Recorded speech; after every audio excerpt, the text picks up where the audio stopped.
व्यय को पूरा करेगा, लेकिन कौन सी राष्ट्रीय सुरक्षा परियोजना, कौन सा स्वास्थ्य कार्यक्रम, कितना फंड किस। श्री चंद्रशेखर जी, माननीय चंद्रशेखर जी। धन्यवाद अध्यक्ष जी। अध्यक्ष जी, मैं आजाद समाज पार्टी काशीराम की ओर से स्वास्थ्य सुरक्षा से राष्ट्रीय सुरक्षा उपकर विधेयक 2025 पे अपनी बात रख रहा हूं। यह विधेयक जितना बड़ा नाम लेकर आया है उतने ही बड़े सवाल साथ लाया है। इस बिल का उद्देश्य राष्ट्रीय सुरक्षा और लोक स्वास्थ्य को सुदृढ़ करना बताया गया है, लेकिन इसकी संरचना, प्रावधान और भाषा में भारी अस्पष्टता है। अतिशक्तियां और राजस्व वसूली की प्रवृत्ति स्पष्ट रूप से दिखाई देती है। विधेयक का उद्देश्य स्पष्ट नहीं है, नाम बड़ा और दिशा धुंधली।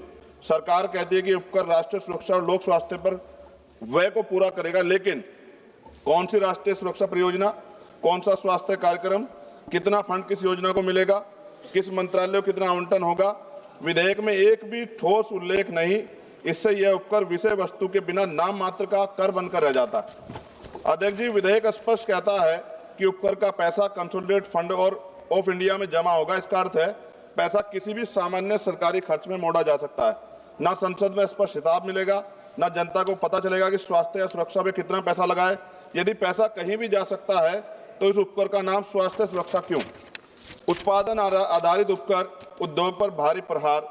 इस बिल में मशीनों की क्षमता और उत्पादन पर उपकर लगाया जाएगा। इतना भारी उपकर छोटे उद्योग को समाप्त करेगा, मध्यम उद्योग को अस्थिर करेगा, लाखों परिवारों की आजीविका खतरे में पड़ेगी, उत्पादकों पर अनुचित आर्थिक दबाव पड़ेगा।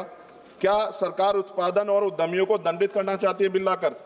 क्या अधिकारियों को अत्यधिक सख्त या भ्रष्टाचार का खतरा? दोगुना विधेयक में तलाशी, जब्ती, छापे, निरीक्षण, गिरफ्तारी और सख्त ऑडिट के विशाल अधिकार संयुक्त आयुक्त स्तर के अधिकारियों को दिए गए हैं। इससे अधिक शक्तियों से दमनकारी कर वसूली बढ़ेगी, व्यवसायी भय में काम करेंगे, भ्रष्टाचार और रेंट स्कीम को बढ़ावा मिलेगा।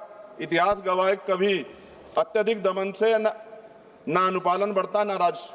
अवैध छुपा हुआ भूमिगत उत्पादन बढ़ेगा। जब मशीन की क्षमता पर भारी उपकर लगाया जाएगा तो उद्योग उत्पादन छुपाएंगे, अवैध यूनिटें चलाएंगे, अंडरग्राउंड फैक्ट्रियां बढ़ेंगी, काला बाजार मजबूत होगा।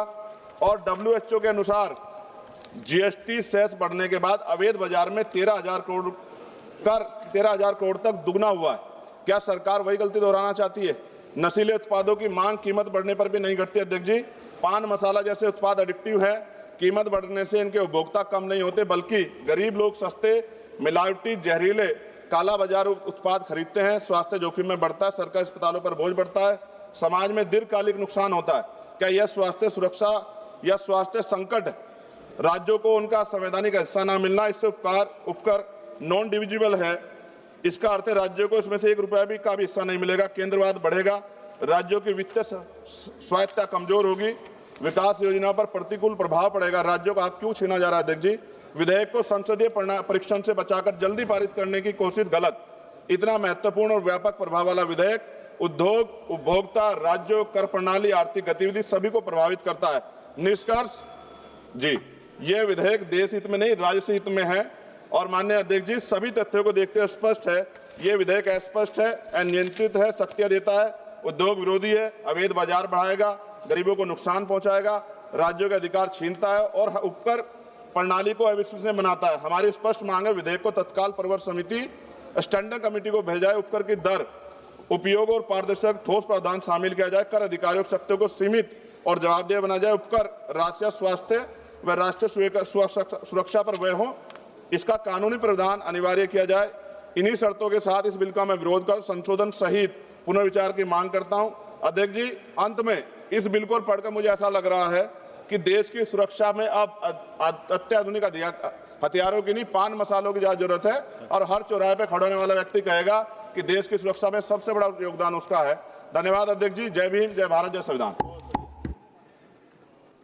राम प्रीत मंडल जी। माननीय अध्यक्ष जी,